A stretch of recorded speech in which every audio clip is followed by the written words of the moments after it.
I sit in my parents' living room, perched on the edge of the floral armchair that's occupied the same spot for 20 years. Christmas lights twinkle through the windows, reflecting off the framed family photos, lining the mahogany shelves, images of vacations, graduations, and celebrations, where my smile never quite reached my eyes. The fireplace crackles, sending warmth across the room that doesn't penetrate the chill settling in my chest. Juliet's squeal pierces the air as she tears open a small box wrapped in gold paper. "Mom, Dad, it's exactly what I wanted. $4,300 you shouldn't have." She pulls out a cream-colored Gucci Marmont bag, caressing it like a newborn. The designer logo catches the light as she bounces on her knees. 26 going on 16. Mom beams. "Only the best for our baby girl." Dad nods, satisfied. "You deserve it, princess." The room goes still as I carefully unwrap my gift, a small envelope sealed with a snowflake sticker. My fingers don't tremble yet. They've had practice at this. Inside, a $2 paper card with snow-capped mountains and the printed message, "Season's greetings." No handwritten note, no gift card, no check. My face remains composed while something deep inside shatters. 29 years of hope collapse in an instant. Across the room, Aunt Margaret catches my eye. Her mouth opens slightly, horror flashing across her features before she schools her expression. She knows. She sees. Dad checks his watch, fidgeting with the band. Traffic will be bad if we don't leave for the restaurant by 7. Mom hurries to refill Juliet's eggnog, avoiding my gaze with practiced ease. "Look how the leather catches the light," Juliet announces, parading around the living room with her new treasure. "It goes with everything I own." My hands finally betray me. A slight tremor as I carefully fold the card and slip it into my pocket. A souvenir of invisibility. Earlier today, I stood in my modest Portland apartment, wrapping gifts I'd selected with painful care. My teacher's salary of $57,000, stretched thin between student loans and rent, but I'd saved for months for this day. The Italian silk scarf for Mom, $180, wrapped in silver paper with a bow I'd tied 3 times to get perfect. "She'll love the blue pattern," I whispered, smoothing the edges. The Parker pen for Dad, $145, engraved with his initials, nestled in a velvet box. He mentioned needing a new one for client meetings.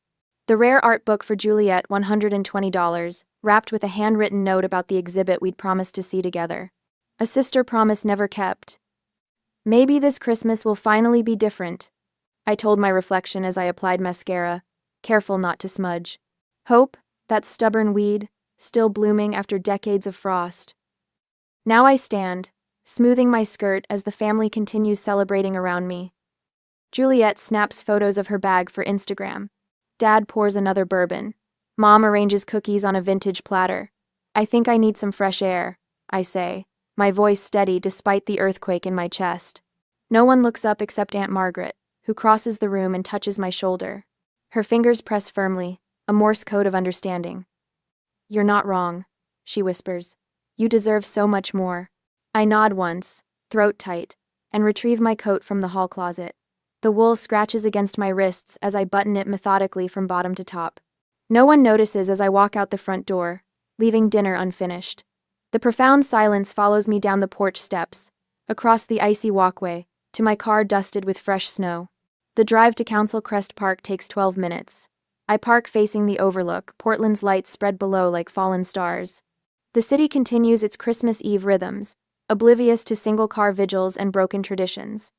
When did I become so invisible to them? The words fog the windshield, questions without answers. I remove the card from my pocket. Not just paper, but a symbol of lifelong dismissal. 29 years of hoping for equal love compressed into a mass-produced greeting. My tears finally flow freely, hot tracks down cold cheeks. 29 years of hoping for equal love, and now I see it will never come. The city lights blur through my tears, transforming into smeared watercolors against the night. I wonder how many others sit alone tonight, clutching evidence of their family's failure to see them. Have you ever felt invisible to those who should see you most clearly? A month has passed in silence. Only occasional calls from my family, yet my aunt calls often to check up on me. One Tuesday after work, I spread photo albums across my living room floor, January sunlight struggling through Portland's perpetual cloud cover. 1 month since Christmas. 1 month since the $2 card. Elise Turner, archaeological dig. I whisper. tracing my finger along a photo from my 13th birthday. A supermarket sheet cake sits before me, frosting slightly melted under kitchen lights. My smile looks rehearsed. Beside it, I place another photo. Juliet's Sweet 16 at the Benson Hotel, crystal chandeliers gleaming above a 3-tiered custom cake. Dad's arm draped around her shoulders while Mom adjusts Juliet's new pearl necklace. I never realized how methodically I've documented my own erasure. College acceptance letters, preserved in plastic sleeves. Mine to Portland State with a full academic scholarship. Their note paper clipped to the corner. You'll need to work part-time for expenses. Juliet's to fashion school with their scrawled message. We're so proud. Don't worry about anything but your studies. My fingers shake as I turn to my graduation photos. Mom and Dad arriving 20 minutes before the ceremony ended, Dad checking his watch repeatedly. Sorry we're late, honey. Juliet's preliminary fashion show needed our attention.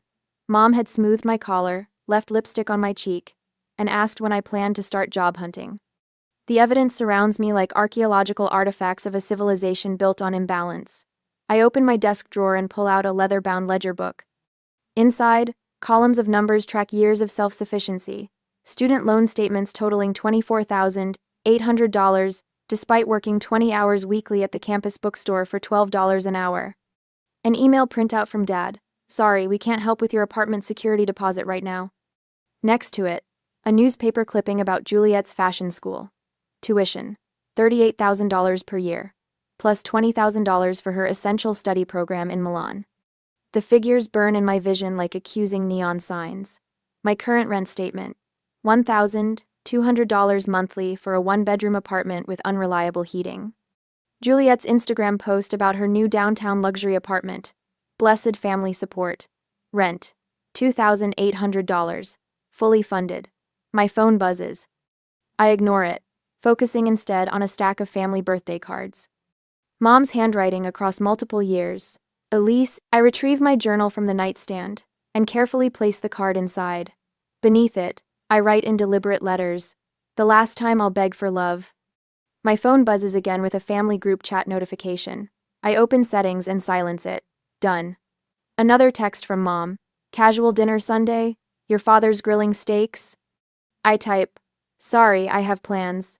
No elaborate excuse, no promise to reschedule. Juliet calls next. Elise, can you help me move into my new place next weekend? Mom and Dad are busy with some financial thing. My finger hovers over the screen. The old Elise would rearrange her schedule, would show up with coffee and donuts, would spend hours assembling IKEA furniture while Juliet directed from the sidelines. I'm not available. I text back. Good luck with the move. 3 dots appear as she types. Disappear, reappear. Finally, what's wrong with you lately? I take a deep breath and type what might be the most honest message I've ever sent. I need some time away from family gatherings. The response is immediate. Mom's going to be upset. I set the phone down without replying. For once, that's not my responsibility. Standing before my bathroom mirror, I study my reflection. The same hazel eyes, the same straight nose, the same person who has spent 29 years hoping for equal footing. When does hope become self-destruction? I ask my reflection. Back at my journal, I write another question. What would I tell my students if they were treated this way? The answer comes with startling clarity. I would tell them they deserve respect. I would tell them love shouldn't require constant proof of worthiness. I would tell them that sometimes the family we're born into isn't equipped to see our value. I close the photo albums, tuck away the ledger of financial inequities, and stack everything neatly in a storage box. Not to forget, to preserve the evidence. To remind myself on weekdays that this isn't imagined. This isn't overreaction. The pattern is real. The erasure is documented. And for the first time, I'm allowing myself to see it clearly. When did you realize a painful pattern in your life needed to change? 6 weeks later, I am already into the new job position, and I am completely focused only on myself. The sun streams through the windows of the pottery studio as I sink my fingers into cool clay. The wheel spins, my hands guide, and something beautiful emerges from nothing. I've been coming here every Saturday morning for 6 weeks straight. The $250 receipt for the course pinned to my kitchen calendar with a magnet that declares, investment in myself. You've got a natural feel for this, Elise, says Miranda, the instructor. Her silver-streaked hair falls across her face as she leans over to examine my work. Most beginners fight the clay. You're learning to collaborate with it. The metaphor isn't lost on me. For 29 years, I've been fighting against my family's perception of me instead of building something new with the materials at hand. Thank you, I say, applying gentle pressure to form the lip of what will become a serving bowl. I'm trying to be more patient with the process. Not just with clay, but with myself. The words from yesterday's therapy session echo in my mind as clearly as if Dr. Williams were standing beside me. Your worth isn't measured by their recognition. $90 per session, money I once would have spent on elaborate gifts for people who never appreciated them. Now those funds build my interior landscape instead. Last night, I removed the last family photo from my living room wall. The space now holds 3 framed prints I selected from a local artist, images of solitary trees standing strong against stormy skies. My bookshelf has transformed too, filling with volumes I've chosen for myself rather than the literary classics my father insisted represented cultured people. My phone buzzes. Mother's name appears on the screen with her weekly attempt to restore the old dynamics. Elise, dear, I was thinking you should host Easter dinner this year. Juliet is so busy with her new project, and it would give you a chance to show everyone your cooking skills. The ellipsis in her voice carries the weight of unspoken judgment. 3 months ago, I would have agreed immediately, desperate to prove my worth through perfect deviled eggs and a spotless apartment. Today, I set down my clay-covered hands and type a simple response. I'm not available to host Easter this year. I have prior commitments. No explanation, no apology, just a boundary, clear as the line between wet clay and dry table. Very nice, says Miranda, nodding at my bowl. You're finding your center. I am, in more ways than one. Monday morning brings unexpected validation at school. Principal Harrington calls me into his office, sliding my teacher evaluation across his desk with a rare smile warming his typically stern face. This is exceptional work, Elise. The student responses to your creative writing unit were remarkable. I've never seen engagement numbers like these. I accept the folder, scanning the comments from students. One jumps out. Miss Turner's assignment about writing our life story from a different perspective changed how I see myself. I never thought about being the hero instead of the victim. The words land in my chest like a warm stone. All those years feeling invisible, and here I am, helping others see themselves more clearly. There's something else, Principal Harrington continues. We need someone to lead the summer writing program. Your independent spirit is exactly what we need. It comes with a stipend, of course. The word independent no longer stings as it once did when my mother used it to justify her neglect. Now it carries the weight of respect. I'd be honored, I reply, straightening my shoulders. That afternoon, I receive an email inviting me to present at a regional education conference. My finger hovers over the delete button, my first instinct to assume it's been sent to me by mistake. Then I remember Dr. Williams's words. Assume you deserve good things until proven otherwise. I click accept instead. Later that evening, I open my banking app and transfer $500 into the account labeled Home Down Payment, the first deposit of many. A home that will truly be mine, not a space I occupy at the edges of someone else's life. The phone rings at midnight. Juliet's sobbing voice fills my ear before I can even say hello. He broke up with me, Elise. I can't believe it. Derek just walked out after dinner. I need you to come over. I can't be alone right now. The old Elise would have jumped from bed, thrown on clothes, and driven across town at unsafe speeds to comfort her sister. The woman I'm becoming takes a breath. I'm so sorry that happened, Juliet. I can talk tomorrow during my lunch break. What? I need you now. This is serious. I understand you're hurting.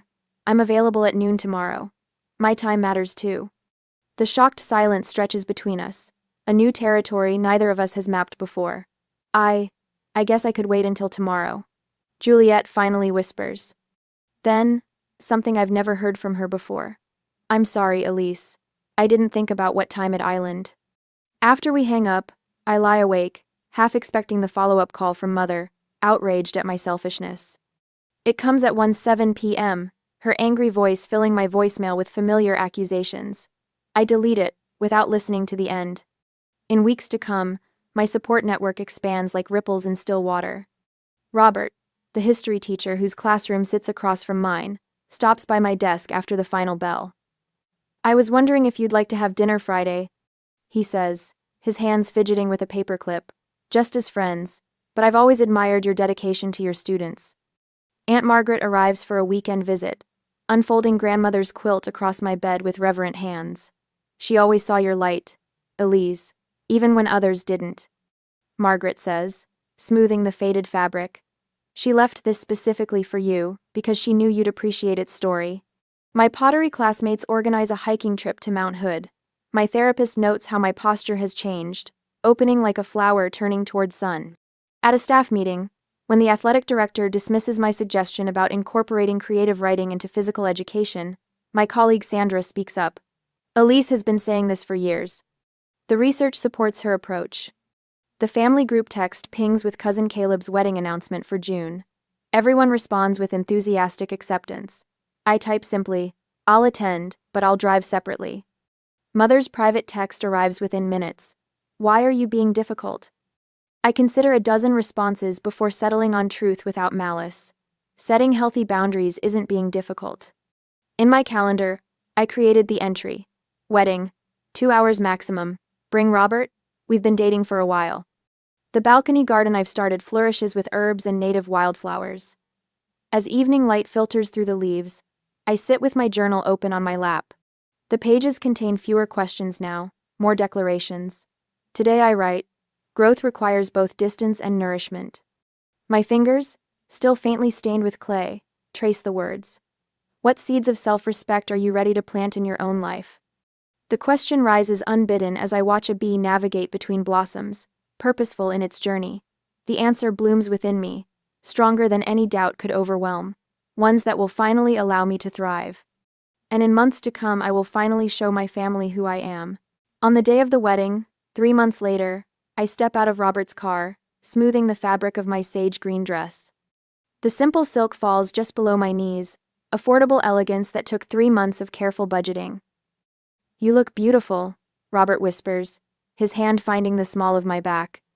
The country club sprawls before us, manicured lawns stretching toward Mount Hood in the distance. Cousin Caleb chose well for his wedding venue, though I wonder how Uncle George afforded it on his hardware store income. Ready? Robert asks. I nod, more truthfully than I've ever been.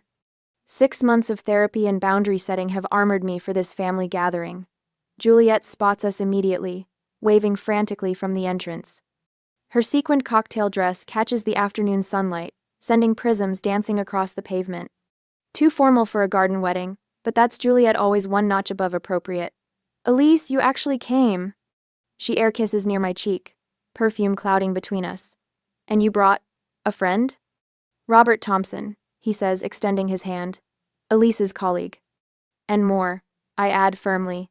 We've been dating for 3 months. Juliet's perfectly plucked eyebrows rise. Mom didn't mention that. Mom doesn't know everything about my life anymore. Before she can respond, Mom appears, her smile stretched thin as worn elastic.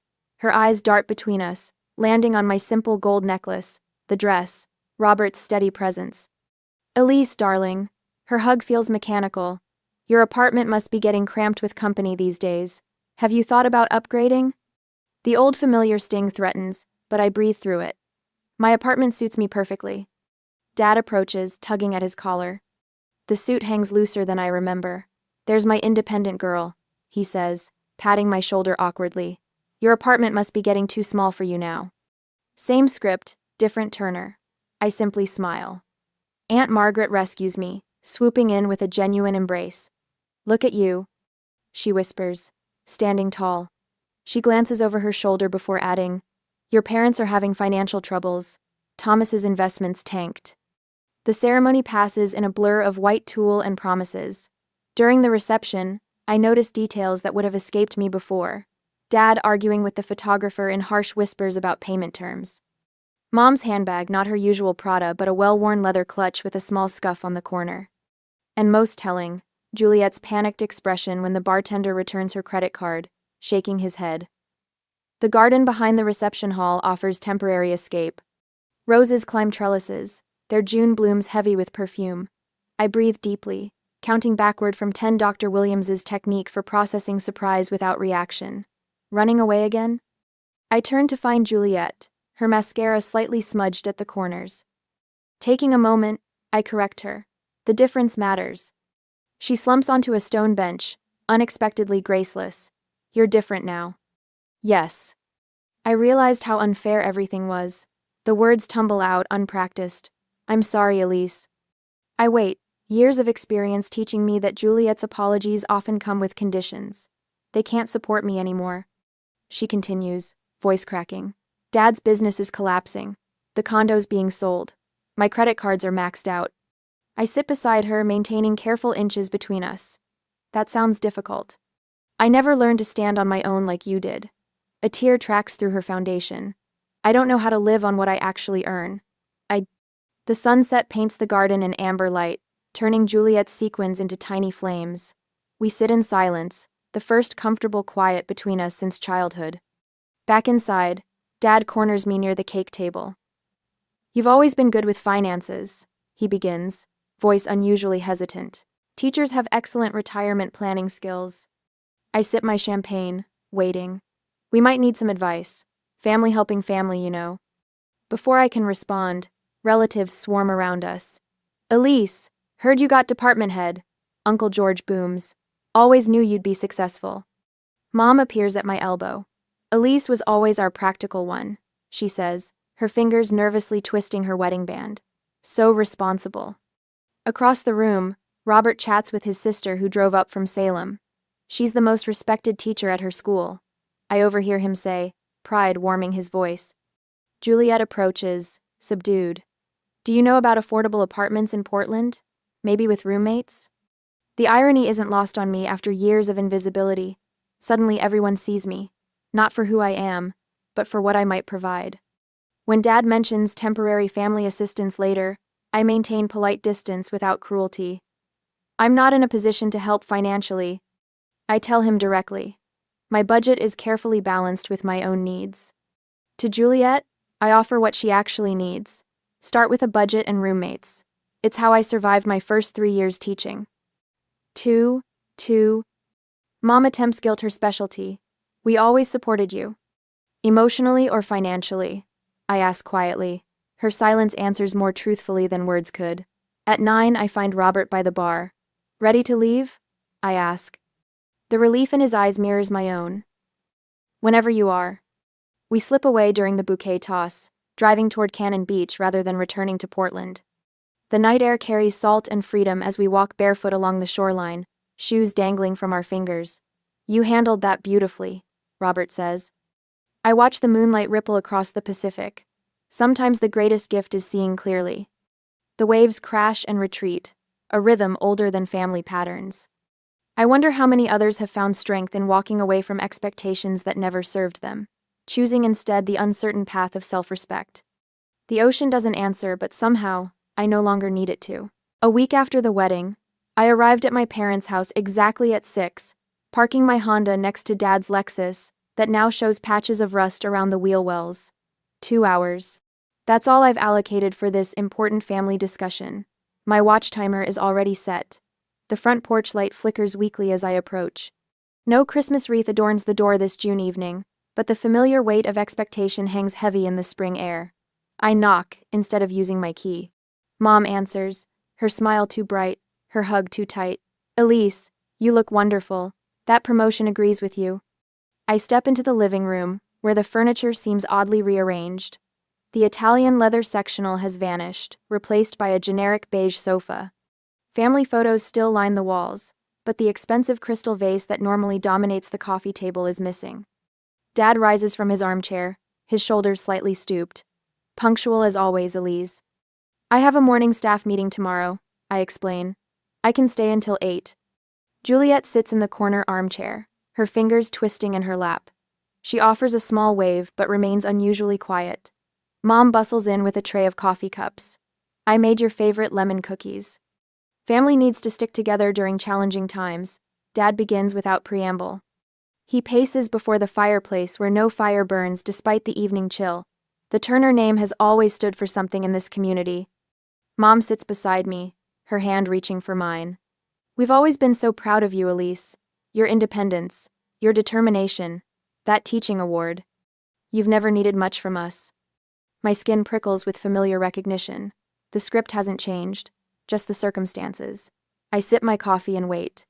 The market downturn has been particularly brutal for the investment firm. Dad continues, his voice straining for its usual authority. Our portfolio, well, there have been significant losses. The bank has been calling about the mortgage, Mom adds, her voice dropping to a whisper. We might lose the house.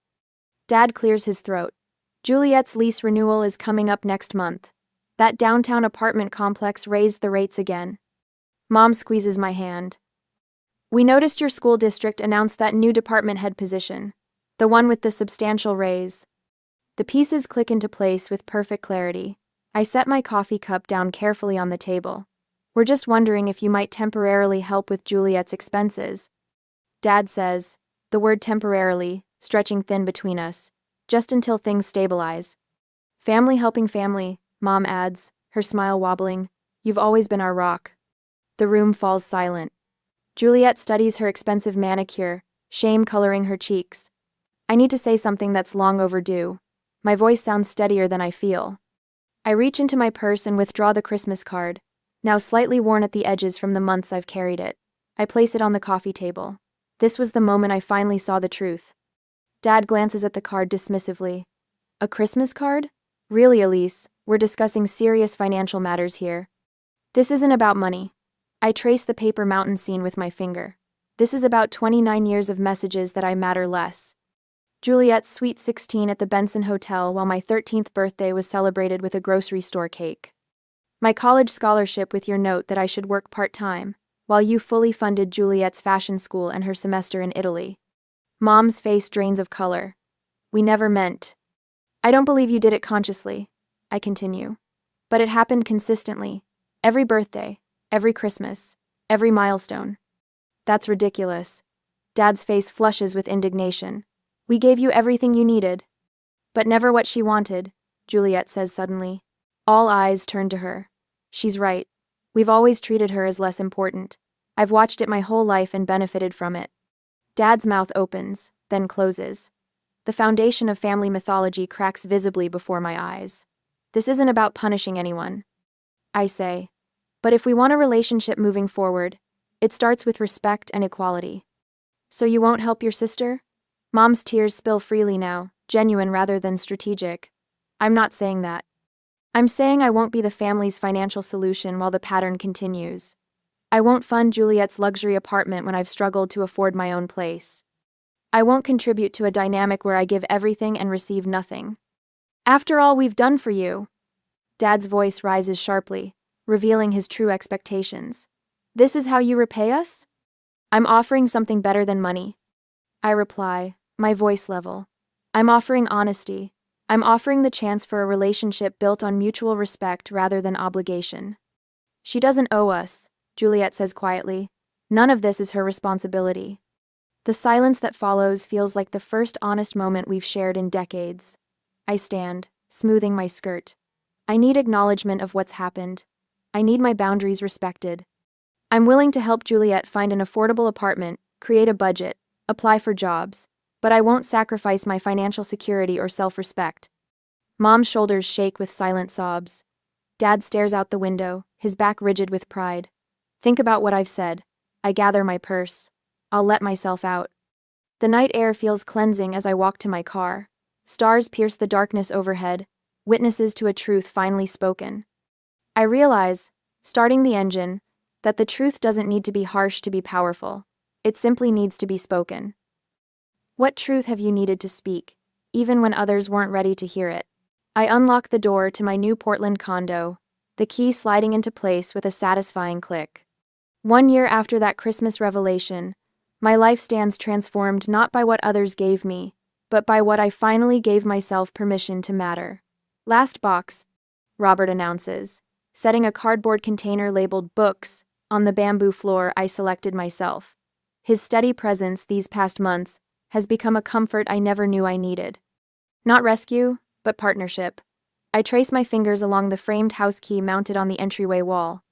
Beneath it, a simple plaque reads, $18,000, the price of freedom, each dollar representing months of overtime, careful budgeting, and saying no to family expectations that once consumed me. Department head looks good on you, Aunt Margaret remarks, arranging wildflowers in a ceramic vase I created in pottery class. She touches my shoulder, her eyes crinkling with pride. You built this life brick by brick, Elise. The afternoon sun spills through windows I spent hours selecting, casting golden rectangles across the dining table set for 4. Not a grand gathering, but an intentional one, Robert. Aunt Margaret and Juliet will join me for dinner. My terms, my space, my boundaries intact. Dad's text message arrived this morning. Hope the move went well. 5 words representing his struggle to navigate our new reality. Mom calls weekly now, her conversation careful but increasingly genuine. Small steps toward what might someday become authentic connection. Juliet arrives, carrying a houseplant and a bottle of mid-priced wine. Her designer bags have disappeared, replaced by sensible work attire from her first real job. The apartment hunt is going well, she says, helping me arrange plates on the table. My roommate works in accounting. She's teaching me about budgeting. Her voice holds a newfound humility that sometimes catches me off guard. Later, as Robert helps me hang curtains in the bedroom, his hands steady on the drill, he asks, "Have you thought about next summer? That cabin on Mount Hood is still available for rent." I smile, no longer afraid of future possibilities. I'd like that, I answer simply. When everyone leaves, I prepare for my first night alone in my new home. I place the Christmas card, that $2 catalyst for change, in a simple frame on my desk. What once symbolized invisibility now represents strength discovered through pain. I open my journal, running my hands across a blank page before writing, "Worth is inherent, not earned or granted by others." At school, a young teacher sought me out yesterday, tears streaming down her face after a family gathering where her achievements were dismissed. I recognized that wounded look all too well. "Your boundaries aren't selfish," I told her, offering tissues and the validation I once desperately needed myself. My savings account grows steadily, now labeled Future Dreams instead of Emergency Fund. The local pottery studio called yesterday about displaying my pieces next month. From my small balcony, I watch the Portland sunset paint the sky in watercolor hues. 1 year ago, I sat in my car sobbing over a meaningless card. Tonight I stand surrounded by a life built on my own terms. The gift, I whisper to the evening air, was finding myself. I close my journal, no longer needing external validation to know my value. Turning off the porch light, I walk into rooms furnished with intention and self-respect. Love that must be earned isn't love at all. After 6 grueling years of painful fertility treatments and empty promises, my hedge fund manager husband walked into our bathroom, snatched the syringe from my hand, and threw divorce papers into the sink. "Stop stabbing yourself," he sneered. "You are barren, and my intern is already 12 weeks pregnant." He thought kicking me out into the freezing snow with absolutely nothing would destroy me. He had no idea the lonely former sheriff living next door to my temporary shack was actually a billionaire medical heir, or that 6 months later, I would be pregnant with twins standing beside the one man who could dismantle my ex-husband's entire empire. My name is Brianna, 33 years old, and a digital marketing specialist who spent nearly a decade believing I was the reason my marriage was failing. Before I continue this story, let me know where you are watching from in the comments below. Hit like and subscribe if you have ever had your heart shattered by the person who promised to protect it. The cold marble floor of our master bathroom sent a chill up my bare legs, but it was nothing compared to the sharp pinch of the needle. I stood in front of the vanity mirror, gripping a fold of skin on my stomach. It was my 104th hormone injection. 104 times I had bruised my own body, enduring the intense nausea, the crippling mood swings, and the crushing disappointment that followed every single negative pregnancy test. The physical toll was exhausting, but the mental burden was far heavier. Trent, my husband of 7 years, was supposed to be right beside me. He was supposed to hold my hand, tell me I was brave, and whisper that this time the embryo transfer would finally work. Instead, the heavy oak door flew open with such violent force that it slammed against the wall, rattling the framed wedding photo hanging nearby. Trent stood in the doorway. At 35, he was a senior partner at a top-tier hedge fund in Chicago, always immaculately dressed in tailored suits, projecting an image of absolute corporate perfection. But looking at him now, his jaw clenched, and his eyes devoid of any warmth, I saw the ruthless businessman he usually reserved for his market rivals. He did not ask if I was in pain. He did not offer any comfort. He simply marched over and tossed a thick manila folder directly into the wet sink. "What is this?" I asked, my voice trembling as I carefully capped the syringe and set it down on the counter. "Divorce papers," he said flatly. "Sign them by tomorrow." The words did not process immediately. I stared at the folder, watching the water from the faucet slowly soak into the thick paper, ruining the edges. "Trent, what are you talking about?" I managed to say, my breath catching in my throat. "We have the transfer scheduled for next week. The clinic said my hormone levels are finally looking good. We are so close." "Stop stabbing yourself, Brianna," he sneered, crossing his arms over his chest. "It is pathetic. You are barren.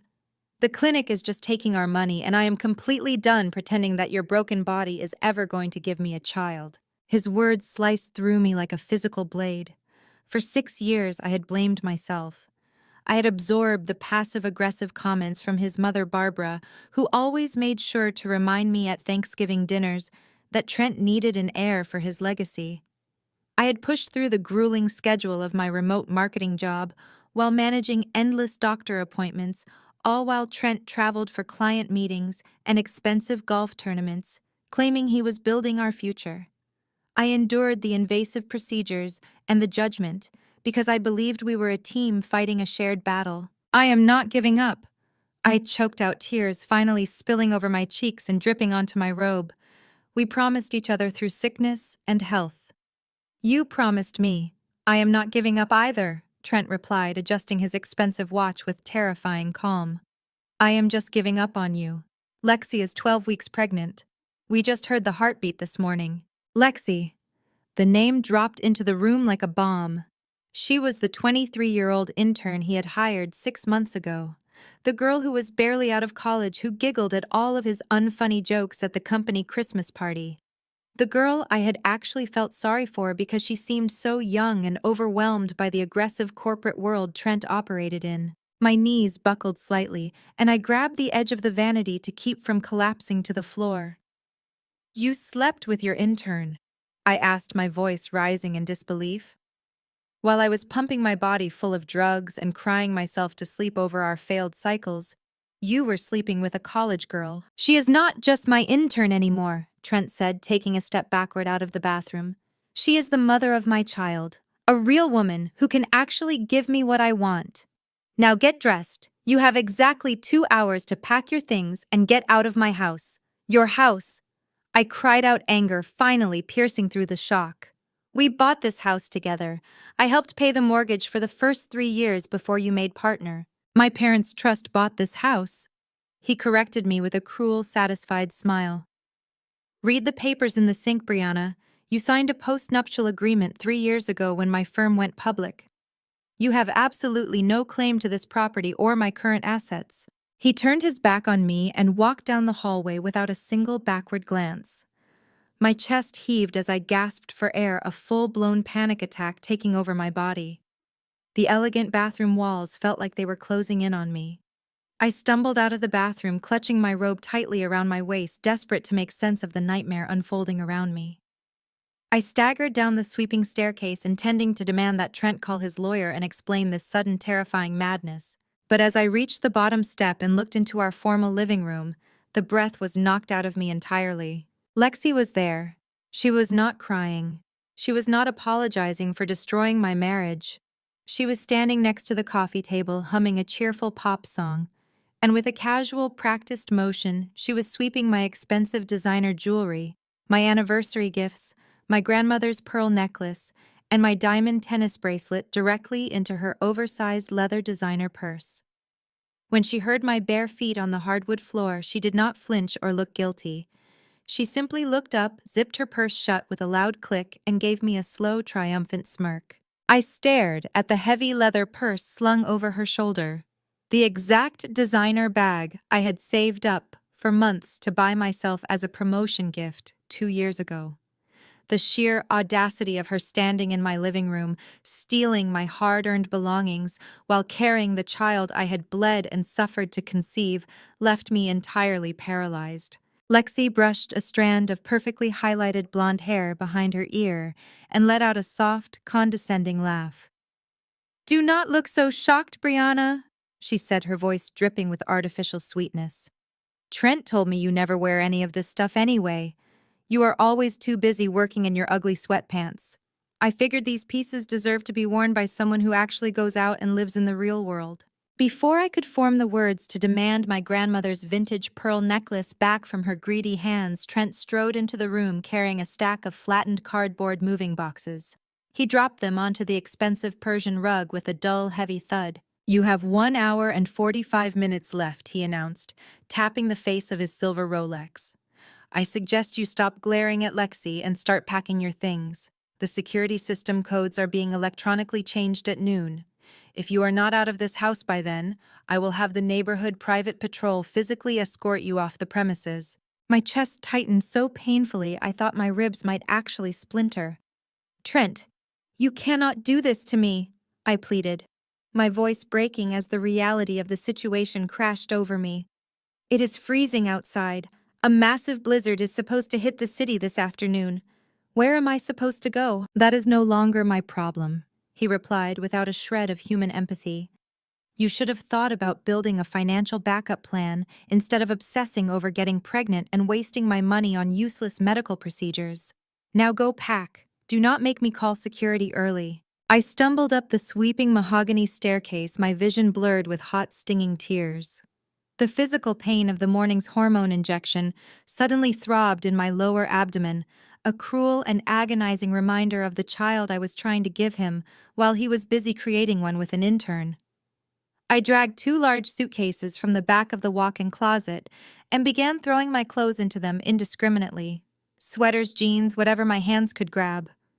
I was shaking so badly I could barely manage the metal zippers. Lexi appeared in the doorway of the bedroom, leaning casually against the doorframe while sipping coffee from my favorite ceramic mug. She watched me scramble in a state of sheer panic, her eyes scanning the items I was frantically tossing into my bags. "Are you really taking those?" she asked, gesturing toward a pile of my conservative work blouses. "They are so old lady. No wonder Trent lost interest in you. You dress like a boring librarian from the 90s. I am honestly doing you a massive favor by moving in today. This house needs some actual style, and Trent needs a vibrant woman who does not treat intimacy like a depressing medical chore." I stopped packing and glared at her, my hands balling into tight fists until my nails bit into my palms.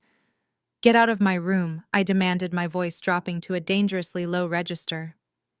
Lexi rolled her eyes but took a step back into the hallway. "It is my room now," she shot back confidently. "Do not forget to take your depressing medical charts with you.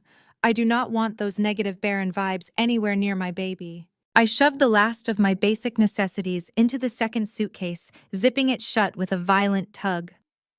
I grabbed my purse, my laptop bag, and my car keys. I refused to look back at the elegant bedroom that had been my sanctuary for 7 years. I dragged the heavy suitcases down the stairs, each thump echoing like a final mocking drumbeat on my marriage. Trent and Lexi were sitting close together on the living room sofa, scrolling through a tablet, already planning their new life. Neither of them even bothered to look up as I struggled with the heavy front door and pushed my way out into the biting winter cold. The Chicago wind hit me like a physical blow. The snow had already begun to fall heavily, coating the long driveway in a thick, slippery layer of white. I dragged my luggage to my SUV, fighting against the brutal gusts that whipped my hair across my face and stung my tear-stained cheeks. My hands were completely numb by the time I managed to hoist the heavy bags into the trunk. I climbed into the driver's seat, my entire body violently shaking from both the freezing temperature and the massive adrenaline crash. I started the engine and turned the heater on full blast. As I pulled out of the gated community, the terrifying reality of my situation crushed the breath out of me. I was 33 years old, newly homeless, and driving into a massive blizzard with nowhere to go.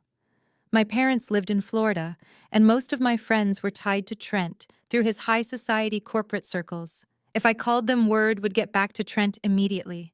I was entirely, profoundly alone. Suddenly, a sharp, stabbing cramp ripped through my lower abdomen. The intense dosage of IVF hormones was wreaking havoc on my system, and the severe emotional stress was only making the pelvic pain exponentially worse. I doubled over the steering wheel, gasping for air, as another wave of fiery agony hit me. I needed painkillers immediately before I ended up passing out behind the wheel and crashing my car. I spotted a brightly lit gas station through the blinding curtain of snow and carefully navigated my SUV into the empty parking lot. The wind howled menacingly as I pushed my way out of the car and sprinted through the icy slush toward the convenience store doors. Inside, the harsh fluorescent lights made my headache pound harder. I hurried down the narrow aisles, grabbing a large bottle of maximum-strength ibuprofen and a bottle of water. I approached the counter, shivering violently in my thin wool coat. The cashier, an older woman with a tired, sympathetic expression, scanned the items.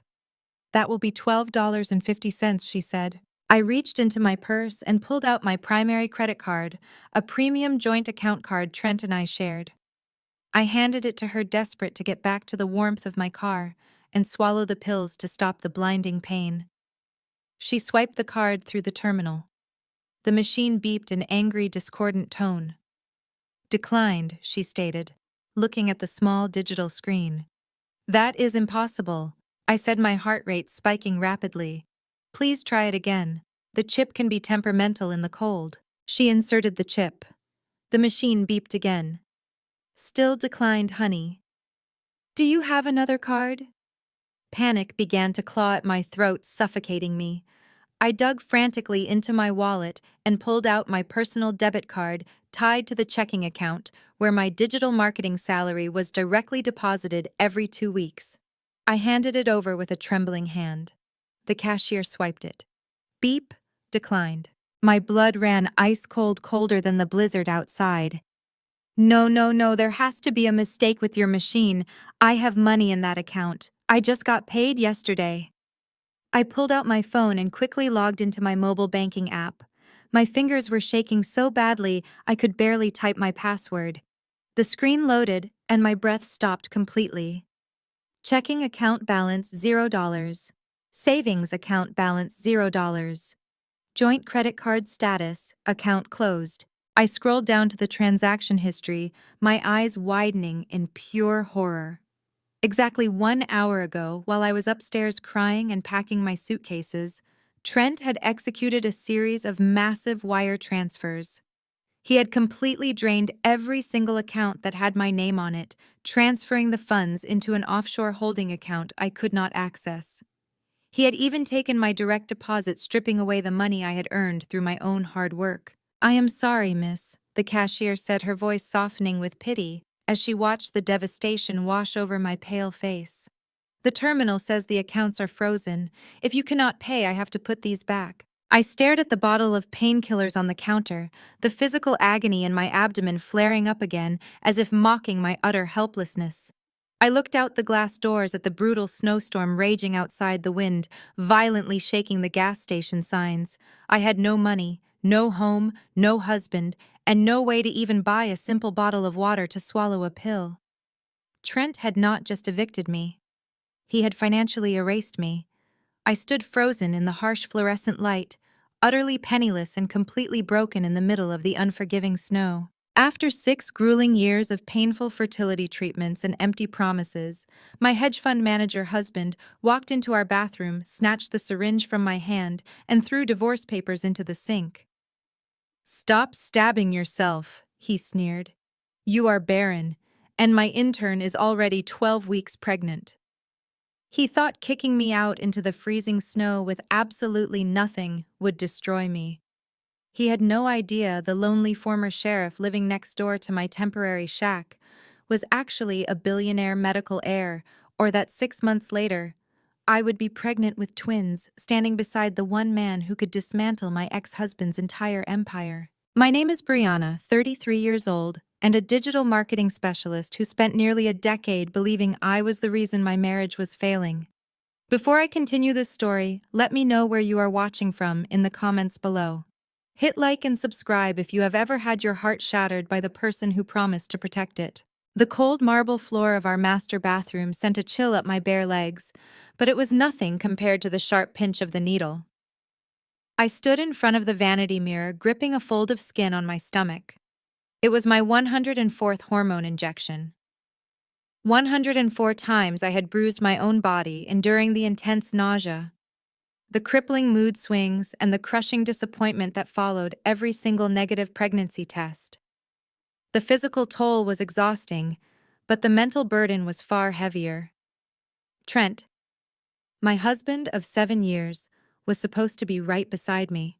He was supposed to hold my hand, tell me I was brave, and whisper that this time the embryo transfer would finally work. Instead, the heavy oak door flew open with such violent force that it slammed against the wall, rattling the framed wedding photo hanging nearby. Trent stood in the doorway. At 35, he was a senior partner at a top-tier hedge fund in Chicago, always immaculately dressed in tailored suits, projecting an image of absolute corporate perfection. But looking at him now, his jaw clenched and his eyes devoid of any warmth, I saw the ruthless businessman he usually reserved for his market rivals. He did not ask if I was in pain. He did not offer any comfort. He simply marched over and tossed a thick manila folder directly into the wet sink. "What is this?" I asked, my voice trembling, as I carefully capped the syringe and set it down on the counter. "Divorce papers," he said flatly. "Sign them by tomorrow." The words did not process immediately. I stared at the folder, watching the water from the faucet slowly soak into the thick paper, ruining the edges. "Trent, what are you talking about?" I managed to say, my breath catching in my throat. "We have the transfer scheduled for next week. The clinic said my hormone levels are finally looking good. We are so close." "Stop stabbing yourself, Brianna," he sneered, crossing his arms over his chest. "It is pathetic. You are barren. The clinic is just taking our money, and I am completely done pretending that your broken body is ever going to give me a child." His words sliced through me like a physical blade. For 6 years, I had blamed myself. I had absorbed the passive-aggressive comments from his mother, Barbara, who always made sure to remind me at Thanksgiving dinners that Trent needed an heir for his legacy. I had pushed through the grueling schedule of my remote marketing job while managing endless doctor appointments, all while Trent traveled for client meetings and expensive golf tournaments, claiming he was building our future. I endured the invasive procedures and the judgment because I believed we were a team, fighting a shared battle. "I am not giving up." I choked out, tears finally spilling over my cheeks and dripping onto my robe. "We promised each other through sickness and health. You promised me." "I am not giving up either," Trent replied, adjusting his expensive watch with terrifying calm. "I am just giving up on you. Lexi is 12 weeks pregnant. We just heard the heartbeat this morning." Lexi. The name dropped into the room like a bomb. She was the 23-year-old intern he had hired 6 months ago, the girl who was barely out of college who giggled at all of his unfunny jokes at the company Christmas party. The girl I had actually felt sorry for because she seemed so young and overwhelmed by the aggressive corporate world Trent operated in. My knees buckled slightly, and I grabbed the edge of the vanity to keep from collapsing to the floor. "You slept with your intern?" I asked, my voice rising in disbelief. While I was pumping my body full of drugs and crying myself to sleep over our failed cycles, "You were sleeping with a college girl." "She is not just my intern anymore," Trent said, taking a step backward out of the bathroom. "She is the mother of my child. A real woman who can actually give me what I want. Now get dressed. You have exactly 2 hours to pack your things and get out of my house. Your house." I cried out, anger finally piercing through the shock. "We bought this house together. I helped pay the mortgage for the first 3 years before you made partner." "My parents' trust bought this house," he corrected me with a cruel, satisfied smile. "Read the papers in the sink, Brianna. You signed a post-nuptial agreement 3 years ago when my firm went public. You have absolutely no claim to this property or my current assets." He turned his back on me and walked down the hallway without a single backward glance. My chest heaved as I gasped for air, a full-blown panic attack taking over my body. The elegant bathroom walls felt like they were closing in on me. I stumbled out of the bathroom, clutching my robe tightly around my waist, desperate to make sense of the nightmare unfolding around me. I staggered down the sweeping staircase, intending to demand that Trent call his lawyer and explain this sudden, terrifying madness. But as I reached the bottom step and looked into our formal living room, the breath was knocked out of me entirely. Lexi was there. She was not crying. She was not apologizing for destroying my marriage. She was standing next to the coffee table, humming a cheerful pop song. And with a casual, practiced motion, she was sweeping my expensive designer jewelry, my anniversary gifts, my grandmother's pearl necklace, and my diamond tennis bracelet directly into her oversized leather designer purse. When she heard my bare feet on the hardwood floor, she did not flinch or look guilty. She simply looked up, zipped her purse shut with a loud click, and gave me a slow, triumphant smirk. I stared at the heavy leather purse slung over her shoulder, the exact designer bag I had saved up for months to buy myself as a promotion gift 2 years ago. The sheer audacity of her standing in my living room, stealing my hard-earned belongings, while carrying the child I had bled and suffered to conceive, left me entirely paralyzed. Lexi brushed a strand of perfectly highlighted blonde hair behind her ear and let out a soft, condescending laugh. "Do not look so shocked, Brianna," she said, her voice dripping with artificial sweetness. "Trent told me you never wear any of this stuff anyway. You are always too busy working in your ugly sweatpants. I figured these pieces deserved to be worn by someone who actually goes out and lives in the real world." Before I could form the words to demand my grandmother's vintage pearl necklace back from her greedy hands, Trent strode into the room carrying a stack of flattened cardboard moving boxes. He dropped them onto the expensive Persian rug with a dull, heavy thud. "You have 1 hour and 45 minutes left," he announced, tapping the face of his silver Rolex. "I suggest you stop glaring at Lexi and start packing your things. The security system codes are being electronically changed at noon. If you are not out of this house by then, I will have the neighborhood private patrol physically escort you off the premises." My chest tightened so painfully I thought my ribs might actually splinter. "Trent, you cannot do this to me," I pleaded, my voice breaking as the reality of the situation crashed over me. "It is freezing outside.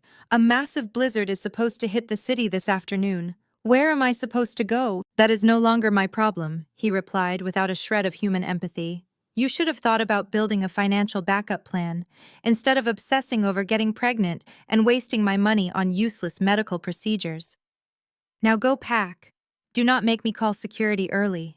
I stumbled up the sweeping mahogany staircase, my vision blurred with hot, stinging tears. The physical pain of the morning's hormone injection suddenly throbbed in my lower abdomen, a cruel and agonizing reminder of the child I was trying to give him while he was busy creating one with an intern. I dragged 2 large suitcases from the back of the walk-in closet and began throwing my clothes into them indiscriminately. Sweaters, jeans, whatever my hands could grab. I was shaking so badly I could barely manage the metal zippers. Lexi appeared in the doorway of the bedroom, leaning casually against the doorframe while sipping coffee from my favorite ceramic mug. She watched me scramble in a state of sheer panic, her eyes scanning the items I was frantically tossing into my bags. "Are you really taking those?" she asked, gesturing toward a pile of my conservative work blouses. "They are so old, lady. No wonder Trent lost interest in you. You dress like a boring librarian from the 90s. I am honestly doing you a massive favor by moving in today. This house needs some actual style, and Trent needs a vibrant woman who does not treat intimacy like a depressing medical chore." I stopped packing and glared at her, my hands balling into tight fists until my nails bit into my palms. "Get out of my room!" I demanded, my voice dropping to a dangerously low register. Lexi rolled her eyes but took a step back into the hallway. "It is my room now," she shot back confidently. "Do not forget to take your depressing medical charts with you. I do not want those negative, barren vibes anywhere near my baby." I shoved the last of my basic necessities into the second suitcase, zipping it shut with a violent tug. I grabbed my purse, my laptop bag, and my car keys. I refused to look back at the elegant bedroom that had been my sanctuary for 7 years. I dragged the heavy suitcases down the stairs, each thump echoing like a final mocking drumbeat on my marriage. Trent and Lexi were sitting close together on the living room sofa, scrolling through a tablet, already planning their new life. Neither of them even bothered to look up as I struggled with the heavy front door and pushed my way out into the biting winter cold. The Chicago wind hit me like a physical blow. The snow had already begun to fall heavily, coating the long driveway in a thick, slippery layer of white. I dragged my luggage to my SUV, fighting against the brutal gusts that whipped my hair across my face and stung my tear-stained cheeks. My hands were completely numb by the time I managed to hoist the heavy bags into the trunk. I climbed into the driver's seat, my entire body violently shaking from both the freezing temperature and the massive adrenaline crash. I started the engine and turned the heater on full blast. As I pulled out of the gated community, the terrifying reality of my situation crushed the breath out of me. I was 33 years old, newly homeless, and driving into a massive blizzard with nowhere to go. My parents lived in Florida, and most of my friends were tied to Trent through his high society corporate circles. If I called them, word would get back to Trent immediately. I was entirely, profoundly alone. Suddenly, a sharp stabbing cramp ripped through my lower abdomen. The intense dosage of IVF hormones was wreaking havoc on my system, and the severe emotional stress was only making the pelvic pain exponentially worse. I doubled over the steering wheel, gasping for air, as another wave of fiery agony hit me. I needed painkillers immediately before I ended up passing out behind the wheel and crashing my car. I spotted a brightly lit gas station through the blinding curtain of snow and carefully navigated my SUV into the empty parking lot. The wind howled menacingly as I pushed my way out of the car and sprinted through the icy slush toward the convenience store doors. Inside, the harsh fluorescent lights made my headache pound harder. I hurried down the narrow aisles, grabbing a large bottle of maximum-strength ibuprofen and a bottle of water. I approached the counter, shivering violently in my thin wool coat. The cashier, an older woman with a tired, sympathetic expression, scanned the items. "That will be $12.50, she said. I reached into my purse and pulled out my primary credit card, a premium joint account card Trent and I shared. I handed it to her, desperate to get back to the warmth of my car and swallow the pills to stop the blinding pain. She swiped the card through the terminal. The machine beeped an angry, discordant tone. "Declined," she stated, looking at the small digital screen. "That is impossible," I said, my heart rate spiking rapidly. "Please try it again. The chip can be temperamental in the cold." She inserted the chip. The machine beeped again. "Still declined, honey." "Do you have another card?" Panic began to claw at my throat, suffocating me. I dug frantically into my wallet and pulled out my personal debit card tied to the checking account where my digital marketing salary was directly deposited every 2 weeks. I handed it over with a trembling hand. The cashier swiped it. Beep, declined. My blood ran ice cold, colder than the blizzard outside. No, no, no, there has to be a mistake with your machine. I have money in that account. I just got paid yesterday. I pulled out my phone and quickly logged into my mobile banking app. My fingers were shaking so badly I could barely type my password. The screen loaded and my breath stopped completely. Checking account balance $0. Savings account balance $0. Joint credit card status, account closed. I scrolled down to the transaction history, my eyes widening in pure horror. Exactly 1 hour ago, while I was upstairs crying and packing my suitcases, Trent had executed a series of massive wire transfers. He had completely drained every single account that had my name on it, transferring the funds into an offshore holding account I could not access. He had even taken my direct deposit, stripping away the money I had earned through my own hard work. "I am sorry, miss," the cashier said, her voice softening with pity as she watched the devastation wash over my pale face. "The terminal says the accounts are frozen. If you cannot pay, I have to put these back." I stood frozen in the harsh fluorescent light, utterly penniless, and completely broken in the middle of the unforgiving snow. The cashier stared at me, waiting for me to put the painkillers back. My hands shook violently as a sudden, sharp memory pierced through the panic. 2 years ago, after a minor argument with Trent about my financial independence, I had slipped a folded $500 bill into a hidden zippered compartment of my laptop bag for absolute emergencies. I had forgotten about it until this exact second. "Hold on," I told the cashier, my voice cracking. I ripped open my laptop bag, my numb fingers fumbling with the tiny hidden zipper. There, pressed flat against the fabric, was the crisp $100 bill. I slapped it onto the counter. "Keep the change," I gasped, grabbing the bottle of ibuprofen and tearing off the safety seal. I dry swallowed 3 pills right there in the aisle, desperate for the searing pain in my abdomen to stop. I ran back to my SUV and locked the doors, shivering uncontrollably as the heat blasted from the vents. I had cash, but $500 would not last long in Chicago. I needed a place to hide, a place where Trent and his high society lawyers could not easily find me while I figured out my next move. I drove straight toward the edge of town, steering clear of the upscale neighborhoods and luxury hotels we used to frequent. The blizzard was worsening, turning the roads into dangerous sheets of ice. An hour later, I pulled into the dirt driveway of a rundown cash-only motor lodge that consisted of isolated, dilapidated cabins. The neon sign out front buzzed and flickered, shedding a sickly red light over the snow. I paid a grumpy manager for a week up front, handing over most of my emergency stash. Cabin number 4 was a freezing, damp nightmare. The floorboards creaked under my boots and the air smelled heavily of mildew and cheap pine cleaner. The ancient radiator in the corner clanked loudly, but emitted almost no heat. I dragged my 2 heavy suitcases inside and locked the flimsy door behind me. I did not even take off my wool coat. I just sank onto the edge of the sagging mattress, staring at the peeling wallpaper. I had gone from a multi-million-dollar mansion to a freezing shack in a matter of hours. Before I could even unzip my first suitcase to find an extra sweater, the crunch of heavy tires on the gravel outside caught my attention. Bright, aggressive headlights pierced through the thin, dusty curtains of my cabin window. My heart hammered against my ribs. Had Trent tracked the GPS in my car? I cautiously pulled back the edge of the curtain. It was not Trent. A sleek black Range Rover had parked directly behind my SUV, blocking it in. 2 women stepped out into the howling wind, pulling their expensive fur coats tightly around themselves. It was my mother-in-law, Barbara, and my sister-in-law, Kendra. Barbara was 60 years old, but possessed the icy, preserved beauty of a woman who spent half her life at dermatologists and country clubs. Kendra, at 30, was essentially a miniature, equally vicious version of her mother. They did not look worried.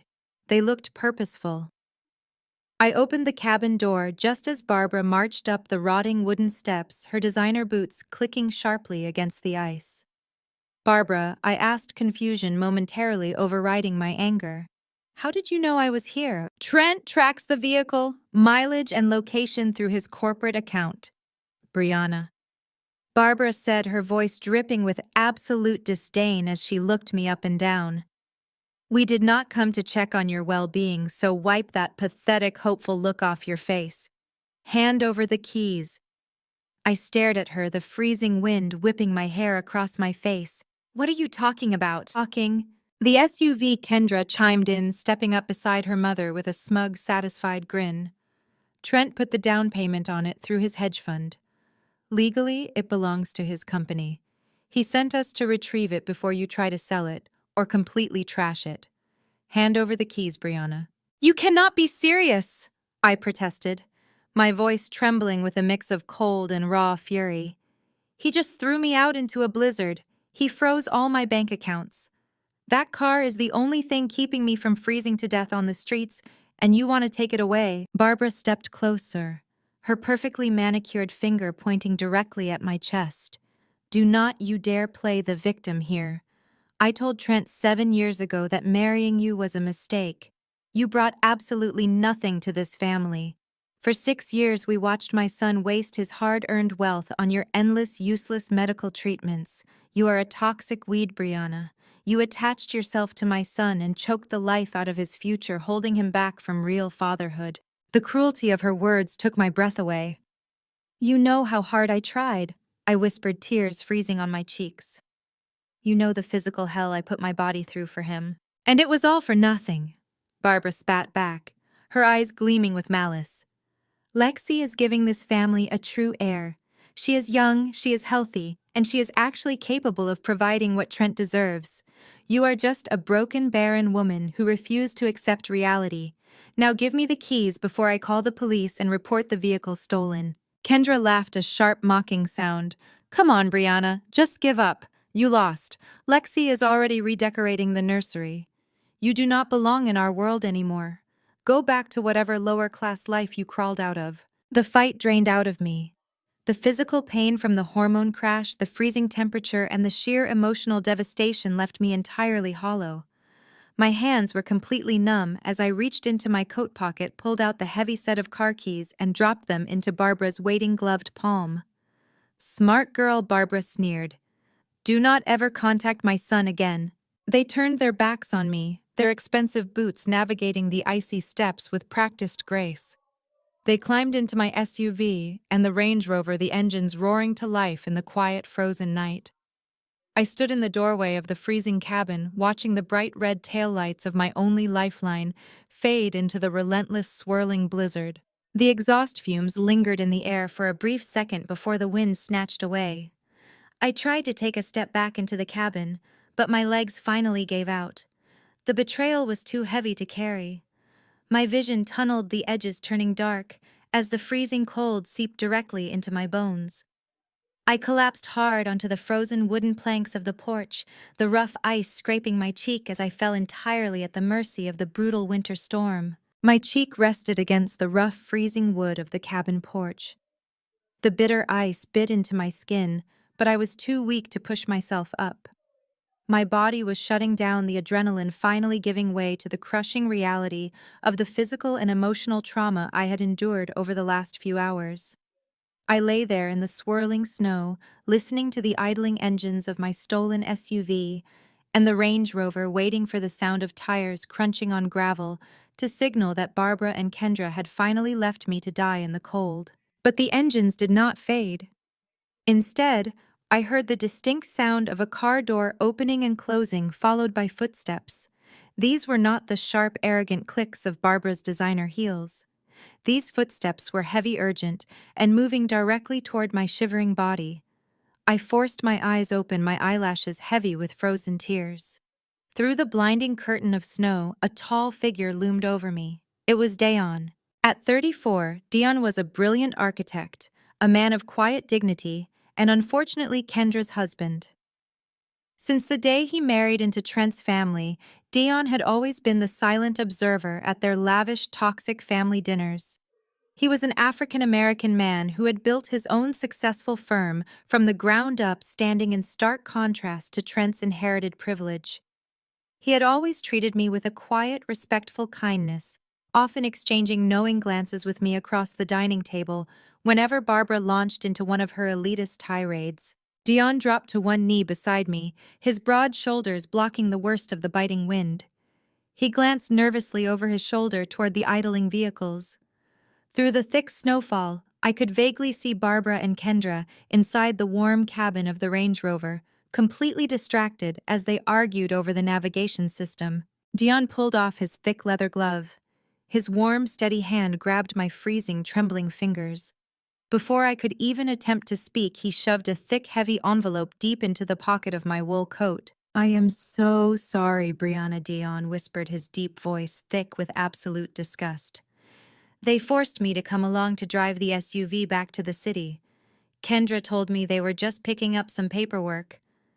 If I had known they were leaving you out here in a blizzard, I would have stopped them.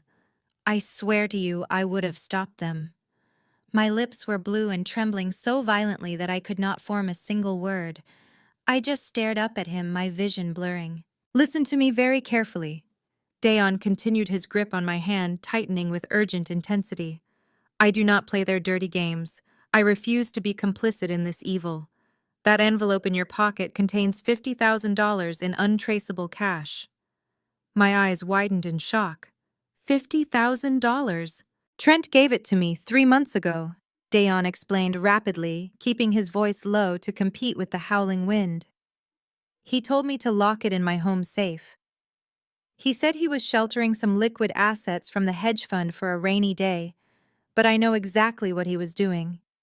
He was hiding cash to ensure you could not touch it during the divorce settlement. He thought because I am married to his sister, I would just blindly protect his assets. He thought wrong. Dion looked back at the Range Rover. The brake lights flared. He knew he only had seconds left. Take this money, Brianna. Do not deposit it in any bank where his corporate lawyers can track it. Use it to survive. Use it to disappear for a while. And when you are ready, get a ruthless lawyer and burn my arrogant brother-in-law to the absolute ground. Kendra rolled down the passenger window of the Range Rover, her shrill voice piercing the freezing air. Dion, what is taking so long? Get in the SUV, we are freezing out here. Dion ignored his wife for one final second. He looked down at me, his eyes filled with a fierce, unwavering solidarity. I will not tell them where you are. Survive this, Brianna. You are infinitely stronger than all of them combined. He released my hand, stood up, and sprinted through the deep snow toward my stolen SUV. He climbed into the driver's seat and put the car in gear. I lay paralyzed on the icy wood, watching as the two vehicles finally turned around in the narrow dirt driveway. Their headlights swept across the run-down motor lodge one last time before they pulled out onto the main road, their red taillights vanishing instantly into the violent whiteout of the blizzard. I was completely alone again. I tried to move, commanding my arms to push my body off the frozen planks, but my muscles completely refused to obey. The heavy envelope in my pocket felt like a brick against my side, a strange beacon of hope in a moment of pure despair. I had cash. I had a chance to fight back. But I had to get inside the cabin first. I managed to drag myself a few inches toward the flimsy wooden door, but the physical toll of the day finally reached its absolute peak. The sudden, violent withdrawal from my missed IVF hormone doses collided with the hypothermic temperatures. A blinding wave of nausea washed over me, followed by a sharp, radiating pain in my pelvis that stole the very last ounce of breath from my lungs. The flickering red light of the motel vacancy sign above me blurred into a continuous bleeding streak of color. The howling wind sounded like a roar in my ears. I clutched the fabric of my coat over the hidden envelope, curling into a tight fetal position on the ice. The cold stopped stinging and started to feel dangerously warm. My eyes fluttered shut, and I surrendered to the heavy, suffocating darkness, letting unconsciousness pull me under. The storm raged on, burying my motionless body under a thin layer of fresh snow. Then a new sound cut through the howling wind. Heavy, deliberate boots crunched rhythmically through the deep snow. The footsteps were unhurried, but possessed a commanding, lethal purpose. The door of the neighboring cabin swung open, groaning against the wind. Wyatt Sinclair stepped out into the blizzard. At 42 years old, he cut an imposing figure. He was rugged and massive, with a thick, dark beard and piercing eyes that missed absolutely nothing. Wearing a heavy flannel jacket that barely contained the broad span of his shoulders, he looked exactly like what he used to be, a tough, unyielding sheriff who commanded total authority. Wyatt's sharp gaze swept across the desolate property and instantly locked onto my lifeless form, crumpled on the frozen porch. His jaw tightened. He did not hesitate or call out for help. He moved with the swift, trained precision of a man accustomed to life and death emergencies. Wyatt crossed the distance between our cabins in a few massive strides, his heavy boots destroying the snowdrifts in his path. He crouched beside me, pulling off a thick leather glove to press two warm fingers against my freezing neck, checking for a pulse. Finding a faint rhythm, Wyatt slipped his massive arms underneath my knees and shoulders. With effortless, raw strength, he scooped my unconscious body up from the icy wood, pulling me tight against his broad, warm chest to shield me from the violent wind. He turned his back to the storm and carried me away from the freezing shack, stepping into the safety of his own home. Warmth was the very first sensation to pierce through the icy void holding me captive. The biting, merciless wind of the Chicago blizzard was gone, replaced by the comforting rhythmic crackle of burning cedar. I slowly fluttered my eyes open, my vision adjusting to the dim golden light of a rustic living room. I was lying on a deep brown leather sofa, buried beneath a heavy heated thermal blanket. My freezing damp wool coat had been removed and draped over a wooden chair near the hearth to dry. Panic instantly spiked in my chest as my memory slammed back into place. Dion's envelope. I bolted upright, ignoring the sharp protesting ache in my pelvis. I frantically scanned the room and spotted my coat. I threw off the thermal blanket and stumbled toward the chair, plunging my hand into the deep pocket. The thick, rigid shape of the envelope was still there, completely untouched. $50,000 in untraceable cash, safe and sound. I let out a shaky breath, slumping back onto the leather sofa, closing my eyes in fleeting relief. A heavy floorboard groaned. I whipped my head around to see the man who had pulled me from the ice. Up close, Wyatt Sinclair was even more imposing than he had appeared in the storm. He wore a faded thermal Henley that stretched tightly across his massive shoulders and arms. His dark beard was neatly trimmed, framing a jawline carved from absolute granite. He carried a steaming mug of coffee in one hand and a stack of firewood in the other. He moved with a quiet, lethal grace that commanded immediate respect. He set the wood down by the hearth and handed me the coffee without a single word. His hands were calloused, rugged, and incredibly warm. "Drink this," he instructed, his voice a deep, gravelly baritone that instantly grounded my racing heart. "You were practically frozen solid when I found you on the porch. The storm knocked out the power lines on the main road, but my generator is running fine. You are safe here." I wrapped my trembling fingers around the hot ceramic mug, muttering a raspy expression of gratitude. I reached into my unzipped laptop bag, which he had thoughtfully carried inside, and placed by the sofa to grab my phone. I needed to see what time it was to figure out exactly how long I had been unconscious. As the screen illuminated, a barrage of notifications flooded the display. One email marked urgent sat at the very top of my inbox. It was from the Human Resources Department of the digital marketing firm where I had worked flawlessly for the past 5 years. I tapped the screen, my eyes rapidly scanning the dense block of corporate jargon. The mug of coffee nearly slipped from my hands, hot liquid sloshing over the rim. It was a notice of immediate termination. The words leaped off the screen like venomous strikes. I had been fired, effective immediately, without severance, without a warning, and without any transition period. I read the second paragraph, and my blood ran colder than the blizzard raging outside the cabin windows.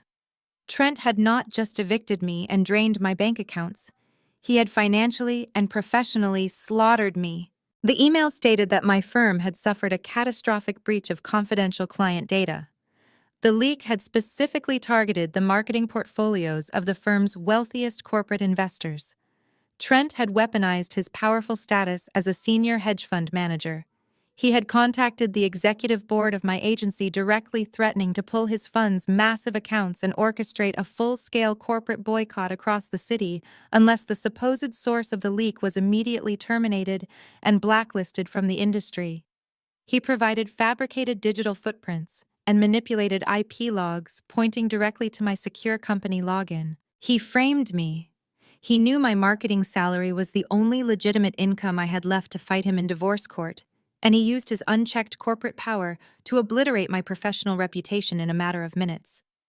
No agency in the country would ever hire a marketing specialist accused of leaking high-tier financial data. I had no husband, no home, no bank accounts, and now no career. Trent had ensured I was entirely erased from the map. A ragged, breathless sob tore from my throat. I dropped the phone onto the leather cushion, burying my face in my hands. The sheer magnitude of Trent's cruelty was suffocating. I had given that man my youth, my health, and my absolute devotion, and he was hunting me down like sport. I thought I had hit rock bottom when I collapsed on the porch, but Trent had brought a shovel to dig the hole even deeper. Wyatt stepped away from the fireplace. He walked into the adjoining kitchen and returned a moment later carrying a large ceramic bowl of hearty beef stew. He set it gently on the wooden coffee table in front of me. He did not ask invasive questions. He did not offer hollow, meaningless platitudes about how things would eventually get better. He simply pulled up a chair, sat directly across from me, and looked at me with those piercing, observant eyes. "Eat," he commanded softly. You cannot fight a war on an empty stomach, and you look like you are about to step onto a battlefield. I picked up the spoon, my hands still shaking violently from the emotional shock and the lingering hormonal withdrawal. As I shifted my weight on the sofa, my unzipped laptop bag tipped over entirely. The thick, heavy stack of my IVF medical files slid out, spilling across the rustic floorboards. The glossy logo of the fertility clinic was printed boldly across the top folder. The brutal documented record of 104 injections, endless ultrasounds, and shattered hopes lay scattered on the rug for a stranger to see. I reached down to gather them, wincing and letting out a sharp gasp as another stabbing pain radiated through my abdomen. Wyatt leaned forward to help me pick up the scattered papers. His sharp eyes scanned the clinic logo and the dense medical jargon printed on the front page. He paused, his rugged brow furrowing in intense concentration. He looked from the files to my pale, pain-stricken face, analyzing my physical state. "You are going through severe hormone withdrawal," he stated, recognizing the physical symptoms with surprising medical accuracy for a former sheriff. I nodded, too exhausted to hide the shame and the agony anymore. I wrapped my arms around my stomach, waiting for the inevitable pity. But Wyatt did not look pitying. He tapped his calloused finger against the thick medical file. He looked at me with an expression of quiet, dangerous calculation. "Let me borrow these files for the night," he said, his deep voice carrying a strange underlying tension that demanded attention. "I have a buddy in the medical field who owes me a massive favor. Something about these clinic records does not sit right with me, and I want him to look at your lab results immediately." I stared at his outstretched hand, my mind struggling to process the request. The files were deeply personal, a documented history of my perceived failures. But looking into Wyatt's steady, unyielding gaze, I realized I had absolutely nothing left to hide and nothing left to lose. I nodded slowly, pushing the thick stack of folders across the rustic coffee table. I told him to take them. If his friend could find any logical medical reason why my body felt like it was tearing itself apart, I desperately needed to know. Wyatt gathered the heavy documents, gave me a curt nod, and retreated to his side of the cabin to make his phone calls. I spent the remainder of the night wrapped tightly in the thermal blanket, the sheer exhaustion finally dragging me into a fitful, nightmare-filled sleep. When I woke the next morning, the blizzard had passed, leaving behind a blindingly bright, frozen landscape outside the window. I ate the rest of the stew and paced the small perimeter of the living room. The physical cramps in my abdomen had dulled to a persistent ache, but the anxiety gnawing at my chest only grew sharper as the hours ticked by. I checked my phone repeatedly, staring at the zero balances in my bank accounts, the stark reality of Trent's financial slaughter haunting my every thought. It was just past 2 in the afternoon when the heavy wooden door swung open. Wyatt stepped inside, bringing a gust of freezing air with him. But it was not the winter cold that made me shiver. It was his face. The calm, composed demeanor he had maintained the night before was completely gone. In its place was a storm of raw, barely contained fury. His jaw was clenched so tight the muscles ticked beneath his dark beard. He did not bother taking off his snow-covered boots. He strode directly across the room and slammed my thick medical file onto the wooden table with a violent force that made the ceramic coffee mugs jump. I flinched, stepping back instinctively. I asked him what was wrong and what his friend had discovered in the files. Wyatt did not offer me a sympathetic look, a gentle touch, or any hollow words of comfort. He offered me pure, unadulterated rage on my behalf. He told me to listen to him very carefully. He stated clearly that I was not broken, I was not barren, and I had never been the reason those fertility treatments failed. I shook my head, profound confusion clouding my mind. That made no sense. The elite clinic had run hundreds of tests over the years. They had shown me the lab results on their sleek monitors. My hormone levels were always deemed inadequate, my egg viability constantly questioned. Wyatt leaned over the table, his massive hands planting flat against the wood as he looked directly into my eyes. "Your doctor was bought off by Trent," he stated with absolute terrifying certainty. "The lab results you were shown for the past 6 years were entirely fabricated.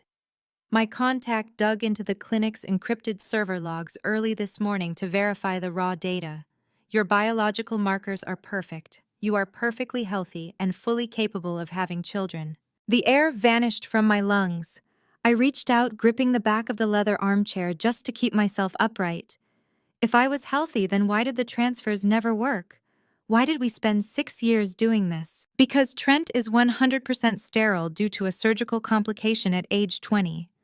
Wyatt said the words, striking my chest like heavy stones. He has known his entire adult life that he is completely incapable of fathering a child naturally. He subjected you to 6 years of hormone injections just to shift the blame onto you. The room began to spin violently. The rustic walls of the cabin warped and tilted. I stared at the medical files scattered on the table, the glossy logos of the prestigious Chicago fertility clinic mocking me. Trent knew. He knew he was permanently sterile the entire time we were married. I gasped for air, my chest heaving uncontrollably as the horrific, twisted reality locked into place. I asked, my voice rising in pure hysteria, if my husband had knowingly subjected me to 6 years of painful hormone injections, highly invasive surgeries, and crippling psychological abuse just to cover up his own medical secret. Wyatt did not look away. Yes, he confirmed, his eyes blazing with a fierce, protective fire. Trent knew his mother demanded a biological heir, and he knew his pristine corporate image required a perfect family. Instead of admitting his own biological reality, he paid a corrupt specialist an exorbitant amount of money to gaslight you. He used your healthy body as a medical punching bag to hide his own inadequacy. He watched you cry, watched you suffer the severe side effects, and let his mother tear you down at every family dinner, all to protect his arrogant, fragile ego. And the intern, I whispered, the final puzzle piece sliding into its sickening slot. If Trent is entirely sterile, then Lexi cannot possibly be carrying his child. Lexi is pregnant by someone else, Wyatt finished bluntly. Whether Trent knows that, or is actively deceiving himself to maintain his perfect narrative, does not matter right now. What matters is that your husband orchestrated a 6-year-long campaign of physical and mental torture against you. The sheer magnitude of the betrayal hit me like a speeding freight train. It was not just a sudden divorce. It was not just financial ruin or a younger mistress. It was systematic, highly calculated torture by the man who had stood at an altar and promised to love and protect me. The visceral memory of the 104 injections flashed through my mind. The agonizing pelvic cramps, the countless nights spent crying on the cold bathroom floor, the cruel, dismissive remarks from Barbara about my supposedly barren womb. Trent had watched me apologize to him for failing to give him a baby, knowing full well he was the one shooting blanks. It all crashed down on me in a suffocating, unbearable avalanche of grief and fury. My knees buckled completely. I could no longer support the weight of my own body or the devastating truth I had just learned. I dropped toward the hardwood floor, a raw, agonizing scream tearing from the deepest part of my soul. It was a sound of pure, shattered devastation, mourning the years of my life and the health stolen by an absolute monster. But before my knees could hit the wooden planks, Wyatt was there. He moved with incredible trained speed, dropping down and catching me firmly against his broad chest. He wrapped his powerful arms around my shaking body, holding me securely, as I sobbed and screamed into his heavy flannel shirt. I buried my face in his chest, my fingers digging desperately into his jacket as the world I thought I knew shattered into jagged pieces around me. Wyatt did not tell me to calm down or shush my cries. He just held me tighter, anchoring me to the earth. When I finally opened my tear-soaked eyes to look up at him, I saw his gaze harden into cold, unbreakable steel. He was not looking at me with pity. He was staring out the frost-covered window, his eyes narrowing with a lethal, terrifying promise. I stayed wrapped in his arms until the violent tremors shaking my body finally subsided into exhausted, heavy breaths. Wyatt slowly guided me back to the leather sofa, grabbing a clean towel from the kitchen to gently wipe the tears and smeared makeup from my face. The silence in the cabin was thick, heavy with the magnitude of the horrific truth I had just learned. My mind was racing, connecting the dots of my own misery, but one glaring question suddenly cut through the fog of my grief. I looked up at him, my voice hoarse and completely drained. How do you have a buddy who can just casually hack into the encrypted servers of the most elite fertility clinic in Chicago? You are a retired county sheriff living in a cabin. That kind of medical data is protected by firewalls that cost millions. Wyatt set the towel down on the coffee table. He did not look away, nor did he offer a sheepish excuse. He leaned back in his heavy wooden chair, letting out a long, measured breath before resting his elbows on his knees. I am a retired sheriff, he stated calmly, his deep voice carrying an undeniable weight of authority. But that was a career choice I made a few years ago to escape the pressure of my actual life. This cabin, this quiet town, it is a retreat. My full name is Wyatt Sinclair. I stared at him blankly. The name Sinclair echoed in my head, triggering a distant corporate recognition. I had worked in high-level digital marketing for 5 years. I knew the major players in the American economy. Sinclair Health Innovations was a multi-billion-dollar medical empire owning the largest chain of private hospitals, research facilities, and advanced reproductive clinics across the country. They practically monopolized the private healthcare sector. You are the heir to Sinclair Health, I whispered, the reality crashing over me. You own the infrastructure that my clinic operates on. That is how your contact accessed my files so easily. They were looking at their own servers. Wyatt nodded slowly. My father built the company from the ground up. When he passed away 5 years ago, I inherited the controlling shares. But the corporate bloodshed, the relentless greed of the executive board, it completely burned me out. I handed over day-to-day operations to a proxy CEO and stepped away, pinning on a badge in a quiet county just to feel like I was doing honest, tangible work again. I needed to step away from the empire before it turned me into a monster. He stood up and began pacing the length of the rustic living room, the tension radiating from his massive frame. But my proxy failed. He continued, his tone turning razor sharp. The executive board is currently attempting a hostile takeover. They want to oust me from the chairman's seat and sell off the research divisions to overseas investors who care absolutely nothing about patient care. I have to step back into the bloodbath and reclaim my board. I have to return to Chicago immediately to crush this takeover before they dismantle my father's legacy. I watched him pace, entirely mesmerized by the sudden transformation. The rugged, quiet man who had carried me through the blizzard was disappearing, replaced by a ruthless, commanding billionaire ready to wage corporate war. But I still did not understand where I fit into this massive revelation. Why are you telling me this? I asked, pulling the thermal blanket tighter around my shoulders. Wyatt stopped pacing and turned to face me. Because my father was a traditionalist. He built a strict morality and stability clause into the family trust and the corporate bylaws. To activate my supreme voting rights and instantly block the board's hostile takeover, I cannot just walk in as a rogue, isolated bachelor. I need to present a stable, unified front. I need to be a family man. He crossed the room, stopping inches from where I sat. He looked down at me, his piercing eyes analyzing my battered, resilient spirit. I see the way you survived that storm, Brianna. I see the absolute fire in you even after the man you loved spent 6 years trying to break you. You need resources, protection, and vengeance. I need a wife. I stopped breathing. The proposal hung in the air, audacious and terrifyingly logical. Marry me, Wyatt commanded softly, crouching down so we were perfectly eye to eye. Marry me. I will give you the best fertility treatments in the world, managed directly by my top specialists, untainted by anyone's corruption. You will have the children you deserve, and I will give you the absolute, unchecked power to crush Trent into dust. A marriage of convenience, a transaction born of mutual desperation and fueled by righteous anger. I thought about Trent sitting in his pristine mansion laughing with his intern while stealing my jewelry.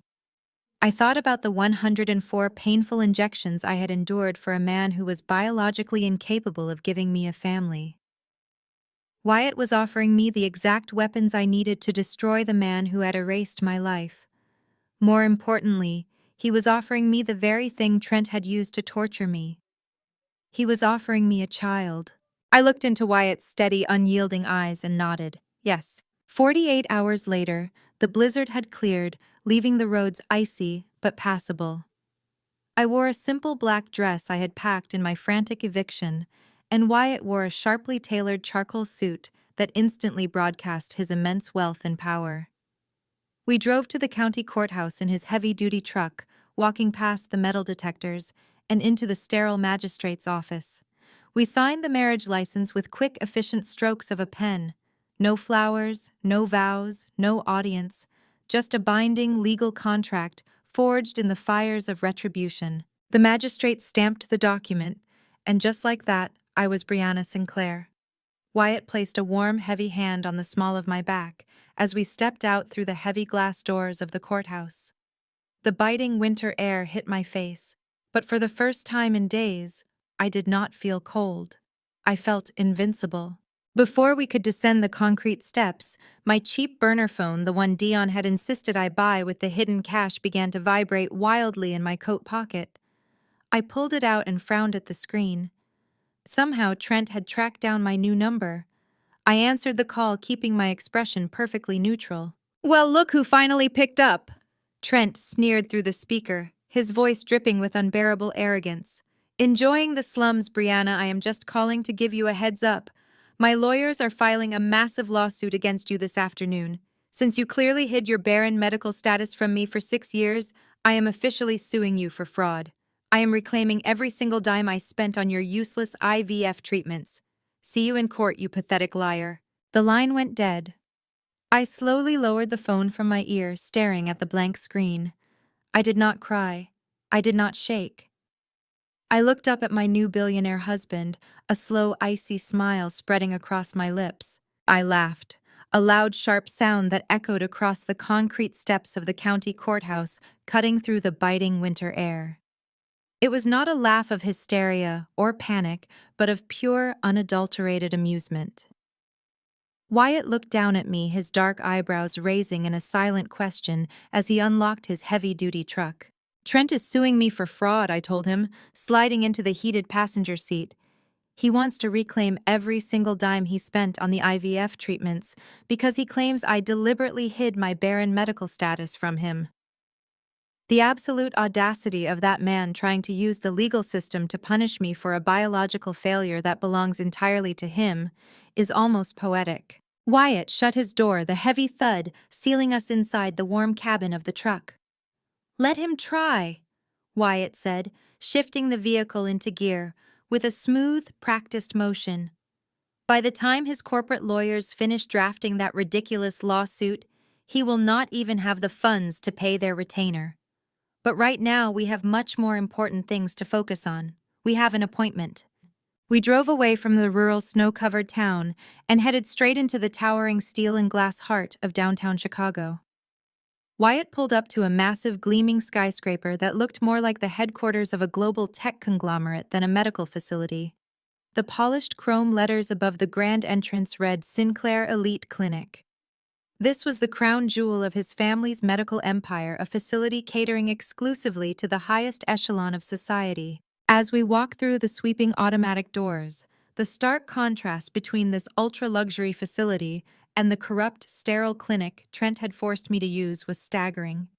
The lobby featured soaring, vaulted ceilings, cascading water features, and plush, velvet seating areas.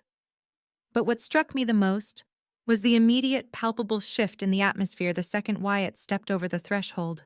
The impeccably dressed receptionists froze at their stations. Security guards immediately stood straighter. The chief medical administrator, a distinguished woman in a tailored suit, practically sprinted across the marble floor to greet us. "Mr. Sinclair," she said, her voice breathless with absolute deference as she bowed her head slightly. "We were not expecting you to return to the facility so soon. Welcome back, sir." Wyatt did not miss a beat.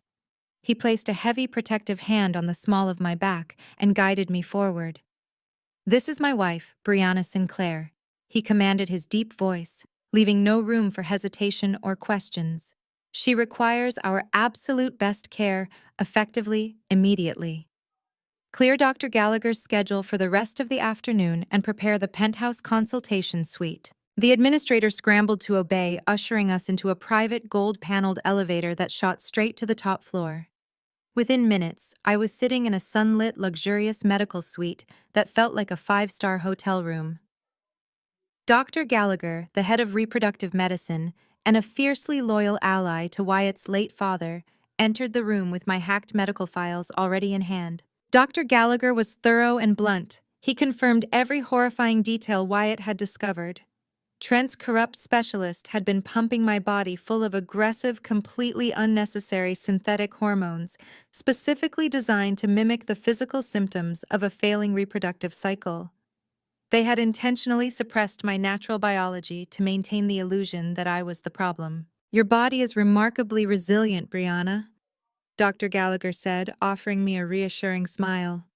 "We are going to flush these synthetic toxins from your system with a specialized protocol. Once your natural baseline is restored, you are a prime candidate for immediate conception. Your uterine lining and ovarian reserves are completely flawless. Now, regarding the next steps for fertilization, we have access to the world's most exclusive anonymous donor registries. We can begin matching profiles today." I nodded, feeling a wave of overwhelming relief wash over me, but before I could ask to see the donor catalog, Wyatt stepped forward. He placed his large calloused hand gently over mine, stopping me from reaching for the tablet Dr. Gallagher was holding out. "We do not need a donor catalog," Wyatt said, his piercing eyes locking directly onto mine. "We are fighting this war together, Brianna. We are legally married, and we are going to build an empire that Trent could never even dream of touching. Let me be the donor. Let us do this properly." The room went completely silent. I stared up at this rugged, massive man who had pulled me from the freezing snow just a few days ago. This was no longer just a cold business transaction to secure his corporate voting rights. The raw vulnerability in his expression, the fierce protective warmth in his grip, told me everything I needed to know. He actually wanted to create a life with me. He saw my worth, my strength, and my resilience, and he wanted to merge his legacy with mine. A sudden intense flutter sparked in my chest, completely unrelated to any medical procedure. It was the undeniable spark of genuine, deep romance. I looked at his strong jawline and the soft, hopeful anticipation in his eyes. "Yes," I whispered, my heart racing with sudden, thrilling joy. "Yes, I want that." The following 2 weeks at the Sinclair Elite Clinic were a revelation. I was treated like absolute royalty. There were no cold bathroom floors, no agonizing self-administered injections, and no cruel comments from a narcissistic husband. Instead, I resided in a plush, VIP recovery lounge. Wyatt was by my side for every single blood draw and every mild, carefully monitored treatment. We spent hours talking in that sunlit suite. He shared his visions for expanding his father's medical empire to provide better care for marginalized communities, and I shared my strategic marketing ideas to help him execute that vision. The transactional nature of our marriage rapidly dissolved into late-night conversations, shared laughter, and stolen passionate kisses that left me breathless. When Wyatt kissed me, it was not the rushed, obligatory contact I had endured with Trent. It was deep, consuming, and filled with a profound respect that made my entire body hum with electricity. I was finally healing, blossoming under the care of a man who actually worshipped the ground I walked on. My hormone levels stabilized beautifully, and the highly anticipated embryo transfer was scheduled and executed flawlessly. For the first time in 6 years, I felt a genuine, radiant hope taking root inside my body. I was lounging on the velvet sofa in my private suite, waiting for Wyatt to return from a brief board meeting downstairs. I reached for the cheap burner phone Dion had told me to buy, wanting to check the news. As soon as the screen lit up, a notification banner flashed across the top.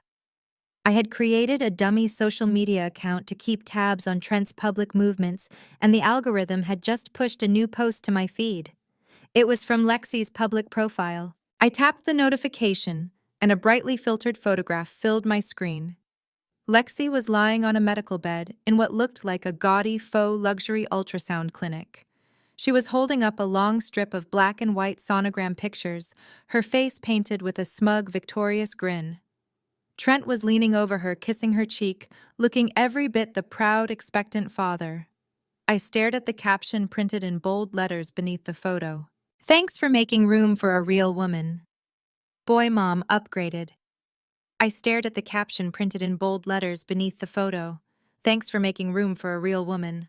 Boy mom upgraded.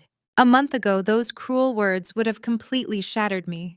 I would have spent hours hyperventilating on a cold bathroom floor, dissecting every perceived flaw in my body, agonizing over why my fierce devotion was never enough to sustain my marriage. But sitting in the sunlit penthouse suite of the Sinclair Elite Clinic, wrapped in luxurious cashmere and carrying a secret that was about to detonate Trent's entire reality, I felt absolutely nothing. I did not shed a single tear. I did not type out an angry defensive response. I simply locked the screen of the cheap burner phone and tossed it face down onto the velvet cushion beside me.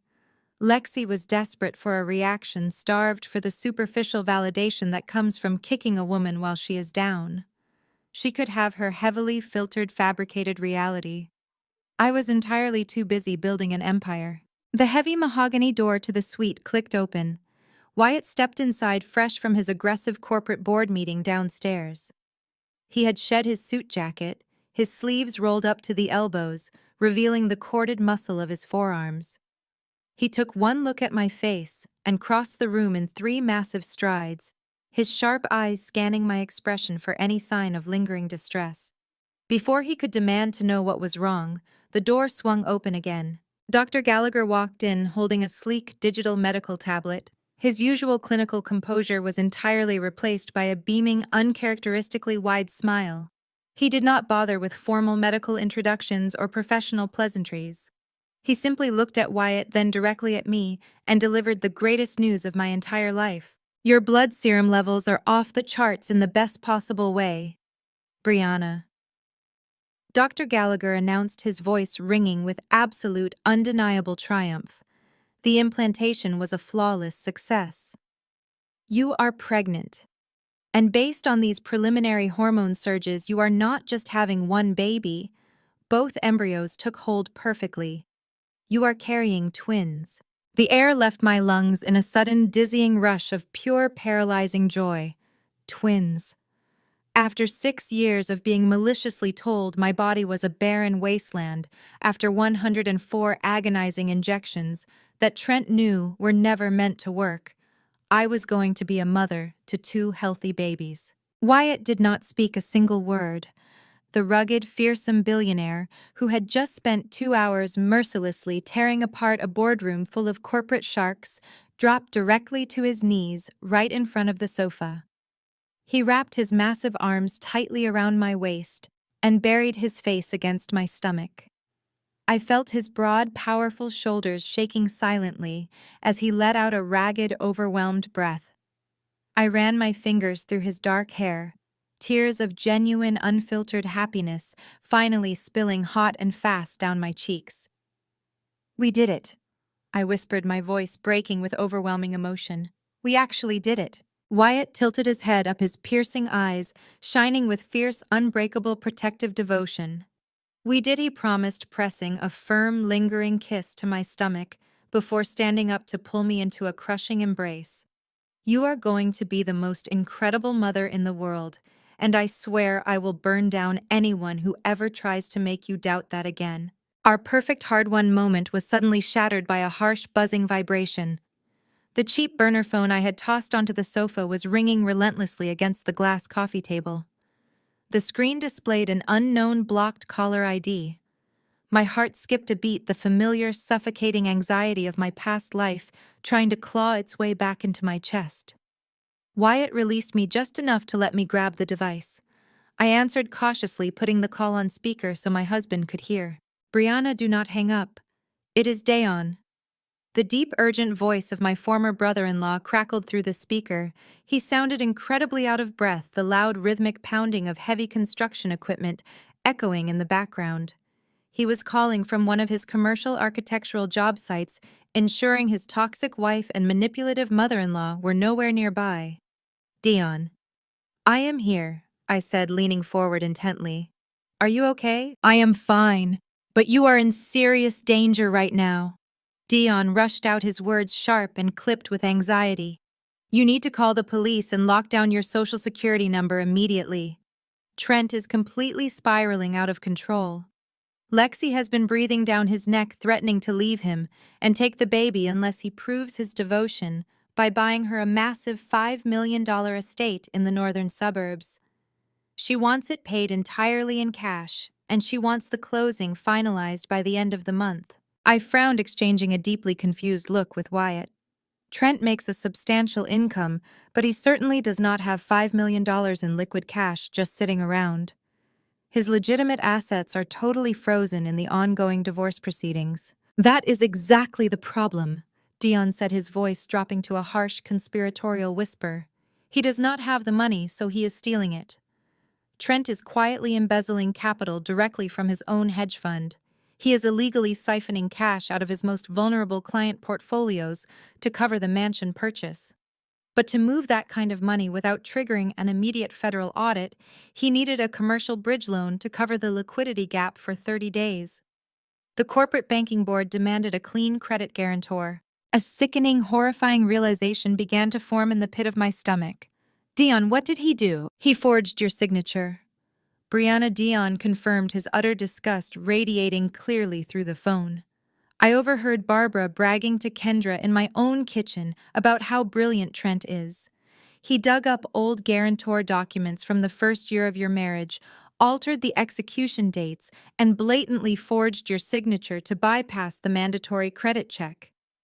He is intentionally tying his financial crimes directly to your name.